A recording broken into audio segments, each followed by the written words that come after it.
아동시설에서 행정 업무를 맡게 되었다.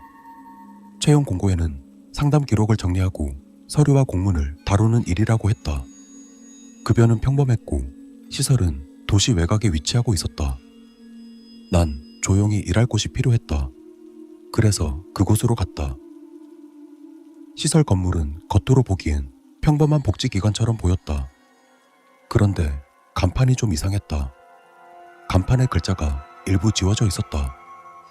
하지만 가까이서 보니 간판의 글자가 세월이 흘러 지워진 것이 아니었다.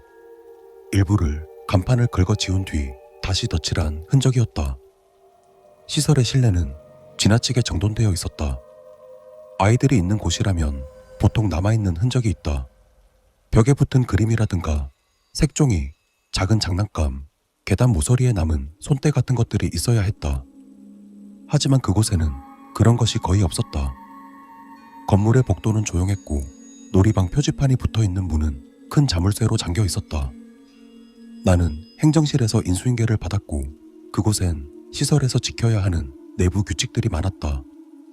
아이들과 개인적으로 대화하지 말 것, 아이들의 이름과 얼굴에 대해서 절대 외부에 말하지 말 것, 기록 열람은 허가된 범위만 할 것, 질문은 상급자에게만 할 것, 외부 기관이 오면 행정실이 대응할 것, 이런 규칙들이었다. 나에게 인수인계를 해주었던 그는 취약한 아이들의 정보 보호를 위해서라고 설명했다. 그 설명 자체는 그럴듯했다. 그렇게 인수인계를 마치고 행정실의 서류들을 찬찬히 살펴보았다. 그러다 이상한 점을 발견하게 되었다. 서류에 기록된 아이들의 기본 정보가 일정하지 않았다. 같은 생년월일과 같은 얼굴의 사진이지만 어째서인지 아이들의 이름이 서로 다른 파일들이 따로 존재했다. 그건 마치 서로 다른 아이처럼 각각 다른 코드로 등록되어 있던 것이다. 행정직원의 착오라면 한두 번으로 끝났을 텐데 그 반복이 너무 많았다. 나는 중복 파일을 정리해서 담당자에게 보고했다. 헌데 그 담당자는 내 보고서를 보고도 아무 조치를 하지 않았다. 수정 지시도 없이 그저 보관하면 된다고 했다. 난 그 반응이 이상했다. 실수라면 바로 잡아야 하는 게 아닌가. 오히려 정정이 금기인 것처럼 느껴졌다.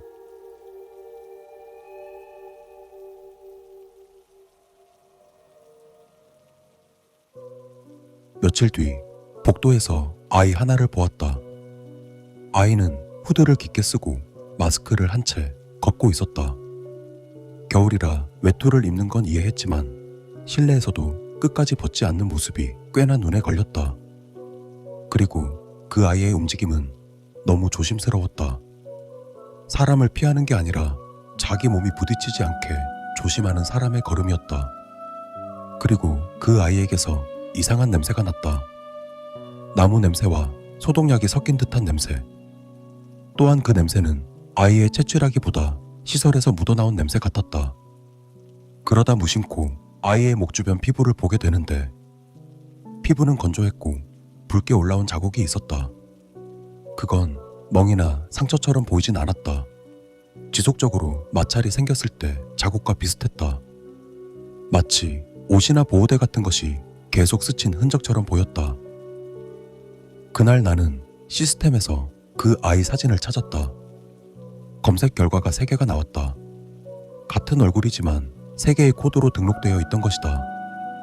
그리고 이름 또한 각각 달랐다.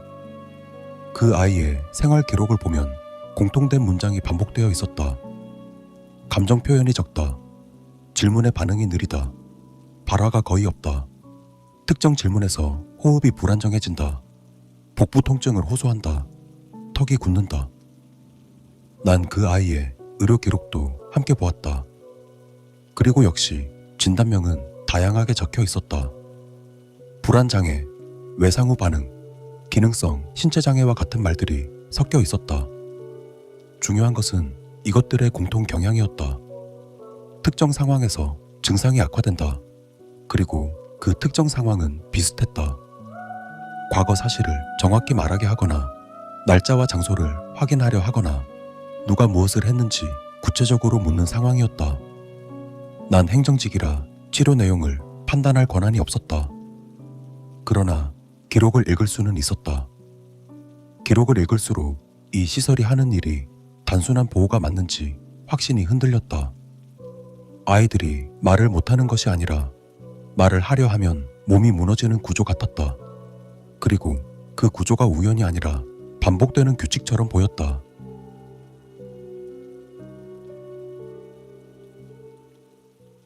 며칠이 지난 뒤였다. 보관실에서 외부 문서철 하나를 발견했다. 그 문서의 표지는 협력 사업이라고 되어 있었다. 복지기관 문서치고는 형식이 달랐다. 아니, 이상했다.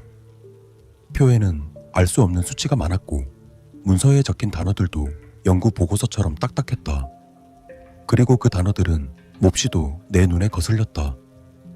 진술 유도, 진술 일관성, 기억 수정, 거짓 진술 강화 조건, 이런 단어들이었다. 그리고 그 문서에서 가장 무서웠던 부분은 결론이었다. 아이들에게 사실을 말하게 하는 과정에서 증상이 악화되고 사실과 다른 진술을 반복하게 하면 안정적인 경과를 보였다는 내용이었다. 즉, 아이들이 진실에 가까운 말을 할수록 몸이 더 아프고 틀린 말을 하게 만들수록 아이들 몸이 덜 아프다는 패턴이 기록되어 있었다. 나는 문서를 덮었다. 그리고 그 순간 내 머리가 복잡해졌다. 난 그때까지 이 모든 것이 우연이고 희귀한 케이스들이 모여서 그렇게 보이는 것이라 믿고 싶었다. 하지만 문서는 우연이 아니었다. 누군가 그 패턴을 만들었고 확인했고 유지하고 있었다.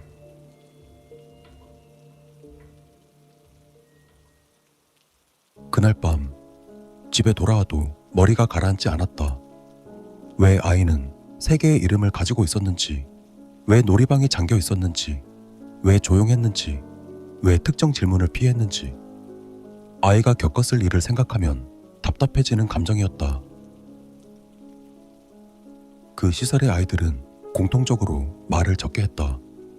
기록에 따르면 말을 안 한다 라고 적혀 있었지만 정확히는 말하게 하지 않는다 쪽에 가까웠다. 상담 기록에는 질문 유형 제한이라는 항목이 있었고 그 항목 아래에는 금지 목록이 있었다.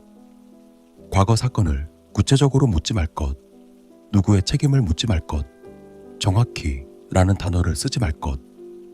나는 그 규칙이 아이를 위한 배려라고 생각하려 했다. 트라우마가 있는 아이는 과거를 떠올리는 것만으로도 힘들 수 있으니까. 하지만 이곳의 규칙은 배려가 아니었다. 규칙은 너무 정교했고 너무 일관되었다. 그리고 규칙이 지키는 것은 아이의 마음이 아니라 조작된 거짓 같았다. 나는 행정실에서 외부 기관에 제출하는 보고서들을 정리했다. 여기서 문제는 외부 기관에 제출하는 서류는 현실의 악취가 느껴지지 않을 만큼 무결하게 세탁되어 있었다. 내부 기록에 적힌 아이들의 발작과 기절은 감쪽같이 사라지고 그 자리엔 안정적인 경과라는 기계적인 문구들만 가지런히 놓여 있었다. 내부의 현실이 외부로 나가지 못하게 철저히 막는 방식이었다. 그러던 어느 날 늦은 야간에 작은 사건이 일어났다. 아이 하나가 응급실로 실려가는 일이었다. 그리고 직원들은 침착하게 호흡 문제라고만 말했다. 난 다음 날 곧바로 기록을 확인했다. 그 아이는 얼마 전 내가 봤던 후드를 뒤집어 쓴 아이였다. 세 개의 이름을 가진 그 아이. 기록을 더 훑어보니 아이가 저지른 과정이 있었다. 그 아이는 어떤 문서를 보고 심각하게 불안해했으며 상담실에서 사실관계 확인을 요구받았고 그 과정에서 호흡이 무너졌으며 턱이 굳고 목 근육이 강하게 긴장했고 손발이 저리며 의식이 흐려졌다고 적혀 있었다. 흔히 말하는 패닉 발작이나 과호흡 증상과 비슷했다. 그런데 그 기록에는 추가가 있었다. 사실관계 확인 질문이 반복될수록 증상이 더 쉽게, 더 빠르게 일어났다는 것. 나는 그 지점에서 이해가 됐다. 이 아이들은 진실을 말하면 벌을 받는 구조를 몸으로 학습했을 가능성이 컸다. 누군가가 아이에게 사실을 말하라면서 압박하고 사실을 말하면 강한 스트레스 반응이 터지고 그 반응을 다시 이용해 입을 여는 행위 자체가 극심한 육체적 고통으로 이어지도록 신체적 자물쇠를 채우는 방식이었다. 몇 번만 반복돼도 몸이 먼저 반응한다. 나중엔 사실을 떠올리는 것만으로 숨이 막힌다. 그걸 병이라고 적으면 끝이 난다. 하지만 그 병은 만들어진 것이었다.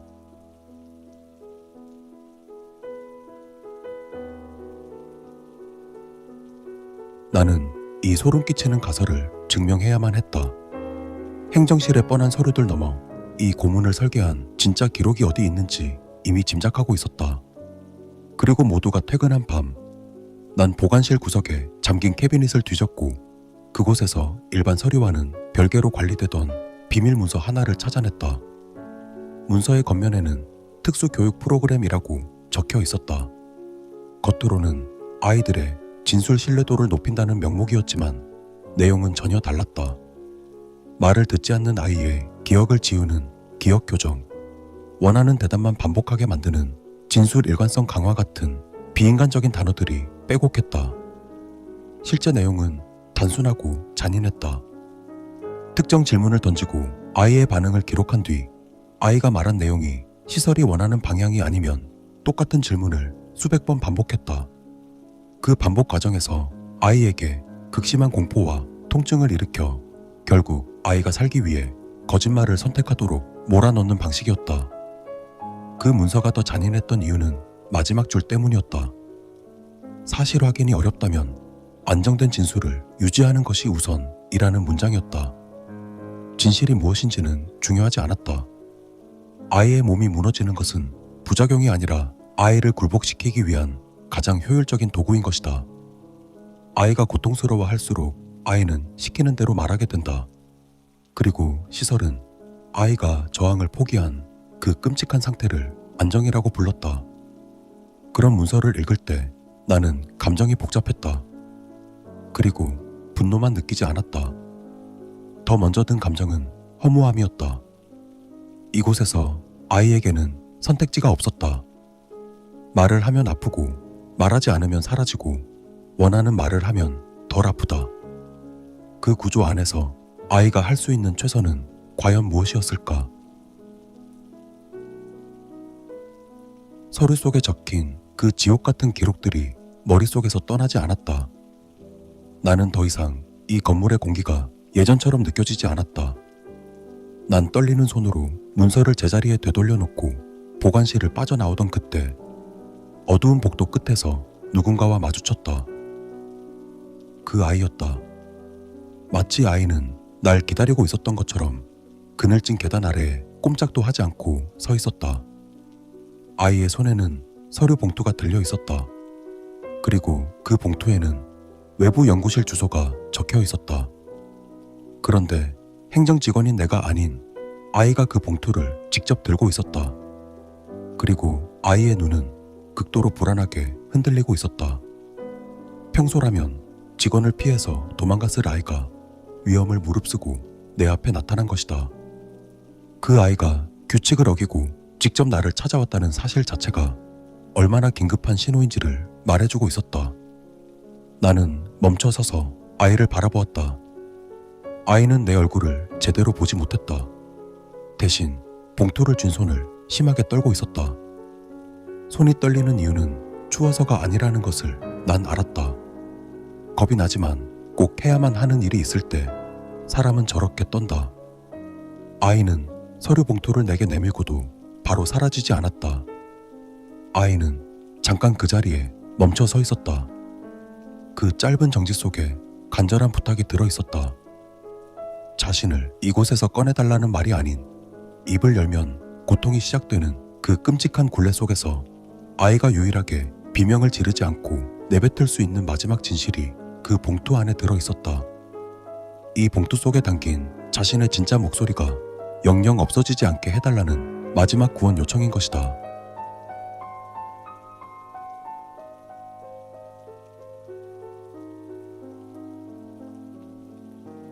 아이에게 받은 봉투를 내 서랍 깊숙한 곳에 밀어 넣었다.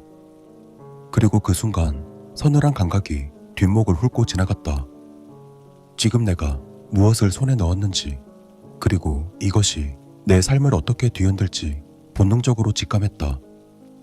나는 더 이상 안전한 위치에 있지 않았다. 이곳은 철저히 기록으로 움직이는 요새였다. 그들은 기록으로 아이들의 삶을 지웠고 그 기록을 완벽하게 유지하기 위해서라면 직원들의 일거수일투족까지 철저히 감시하고 통제할 집단이었다. 만약 내가 이 봉투를 숨겼다는 사실이 들통난다면 나 또한 이 시설의 관리 대상이 되어 어떤 식으로 정리될지 알 수 없었다. 하지만 멈출 수 없었다. 평생 동안 입을 다물며 살기로 학습된 아이가 발작의 공포를 무릅쓰고 나에게 손을 내밀었다.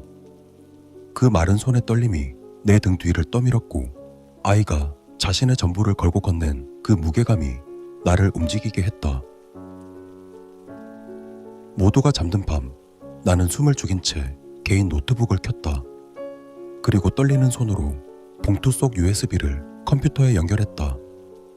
그 안에 기다리고 있을 추악한 진실이 두려웠지만 나는 확인해야만 했다. 증거가 화면에 뜨는 순간 나의 방관은 끝이 날 것이었다. 내용은 상담실의 영상과 텍스트 파일이었다. 영상은 말 그대로였다. 아이가 사실을 말하려 할 때 호흡이 무너지고 턱이 굳고 몸이 굳는 모습이 담겨 있었다. 텍스트 파일은 아이가 직접 적은 글이었다. 문장은 짧고 단순했다. 사실을 말하려 하면 몸이 망가진다. 그래서 사실을 말하지 않게 됐다. 말하지 않으면 덜 아프다. 그들이 원하는 말만 하면 덜 아프다. 그래서 입을 다물게 됐다. 사람이 되려면 입을 다물어야 한다고 적혀 있었다. 그 문장을 읽고 나는 한동안 움직이지 못했다. 아이는 사람 취급을 받고 싶어 했다. 사람 취급을 받으려면 이곳에서 문제를 만들지 말아야 했다. 문제를 만들지 않으려면 사실을 말해선 안 된다. 그래서 아이는 입을 다물었다. 그게 이 아이가 살아가는 방법이었다. 삭제되지 않게 하기 위해 그 파일들을 복제했다. 그리고 봉투 원본은 다시 닫아두었다. 나는 당장 내일부터 내가 할 수 있는 방법을 찾기로 했다.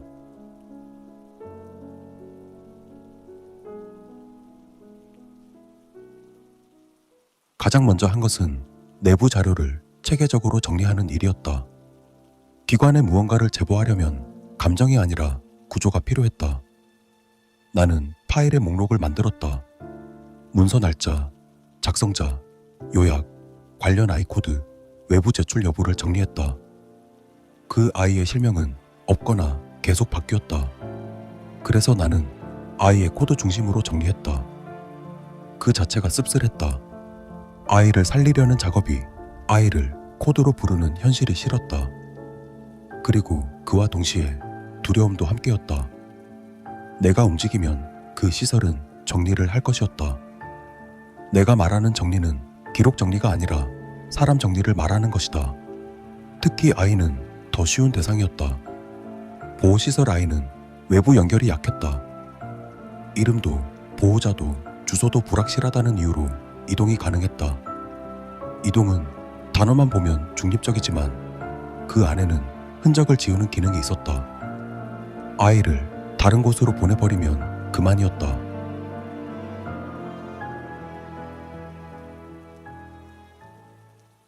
다음날 출근하자마자 시설의 분위기가 달라져 있었다. 상급자는 내 서랍 주변을 서성거렸고 보관실 열쇠는 회수되었다. 내가 USB를 가졌다는 사실을 눈치챘거나 아이와 접촉한 것을 의심하고 있다는 증거였다. 시간이 없었다. 시설이 아이를 이동시켜 증거를 인멸하기 전에 내가 먼저 움직여야 했다. 난 책상 아래 숨겨둔 핸드폰을 꺼내 떨리는 손으로 기관에 연락을 시도했다. 아동 관련 기관, 인권단체, 그리고 수사기관까지 닥치는 대로 번호를 눌렀다. 그러나 반응은 비슷했다. 피해자의 특정이 필요하다는 말이 돌아왔던 것이다. 실명과 주소, 보호자 정보, 사건 발생 장소가 필요하다는 말이었다. 나는 그걸 이해했다. 절차는 증거와 대상이 있어야 움직인다. 문제는 이 시설이 그 절차를 역으로 이용한다는 점이었다. 아이를 특정할 수 없게 만들어두면 절차는 느려지고 그 사이에 아이는 사라지니까. 그리고 난 한참을 고민하다가 자료를 분산해서 보관했다. 한 곳에 모아두면 빼앗기거나 사라질 수 있었다. 외장 저장 장치를 나눴고 종이 자료는 복사해서 따로 숨겼다. 그리고 그날부터 시설 내부에서도 변화가 시작됐다. 내 권한이 일부 줄어든 것이다. 쉽게 갈 수 있었던 보관실 역시 출입이 더 까다로워졌다. 상급자는 내게 사소한 업무 실수를 지적했고 외부 점검 일정이 갑자기 잡히기도 했다. 여기서의 외부 점검은 아이들을 위한 것이 아니라 문제 소지가 될 만한 흔적을 정리하는 과정을 말한다. 나는 결심했다. 이 시설을 그만두는 것이 아니라 그만두기 전에 최대한 남기는 것을 해야 했다. 내가 남길 수 있는 것은 기록뿐이었다. 그리고 마지막 출근을 앞두고 있을 쯤 나는 그 아이를 다시 봤다. 아이의 몸은 더 굳어 있었다. 아이의 목이 거의 돌아가지 않는 것처럼 보였다. 턱 주변 근육이 긴장된 상태가 오래 유지된 사람처럼 얼굴이 굳어 있었다. 여전히 아이는 후드를 깊게 쓰고 마스크를 하고 있었다. 그리고 깊게 눌러 쓴 후드 때문에 그 아이가 나를 인식했는지 확신할 수 없었다. 하지만 나는 그 아이가 나를 봤다는 것을 알았다. 아이의 걸음이 잠깐 멈췄기 때문이다. 나는 그 순간 마음이 무너졌다. 내가 하고 있는 일이 그 아이에게 도움이 될지 확신할 수 없었다. 내가 움직이면 이 아이가 더 위험해질 수도 있었다. 그렇다고 가만히 있으면 아이는 계속 그 구조 속에서 처참히 부서질 것이었다. 어느 한쪽도 깔끔하지 않고 어느 한쪽도 영웅적이지 않았다. 그래서 더 슬펐다. 하지만 더 이상 더 끌어서는 안 되었다. 그래서 출근 마지막 날 퇴근을 앞두고 한 곳에 자료를 전달했다. 그리고 그 다음부터는 기다림이었다.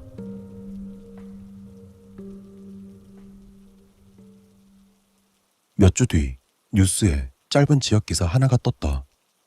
도시 외곽에 아동 관련 시설이 운영 중단했다는 내용이었다. 이유는 내부 사정이라고만 적혀 있었다. 나는 그게 더 무서웠다. 운영 중단이 정의의 결과인지 정리의 결과인지 알 수 없었다. 내부 사정이라는 말은 많은 것들을 숨길 수 있었다. 그리고 숨길 때 가장 먼저 사라지는 건 아이였다. 나는 다시 연락을 돌렸다. 아이의 코드로 확인 가능한지, 이동 기록이 남는지, 보호 조치가 제대로 이루어지는지. 하지만 돌아오는 답은 모호했다. 개인정보라 확인이 어렵다는 말, 진행 중이라 말할 수 없다는 말이 돌아왔다. 그리고 그 후로 나는 그 아이에 대한 소식을 듣지 못했다. 시설이 없어졌다는 말도, 아이가 다른 곳으로 옮겨졌다는 말도, 치료를 받았다는 말도 없었다. 아무것도 없었다.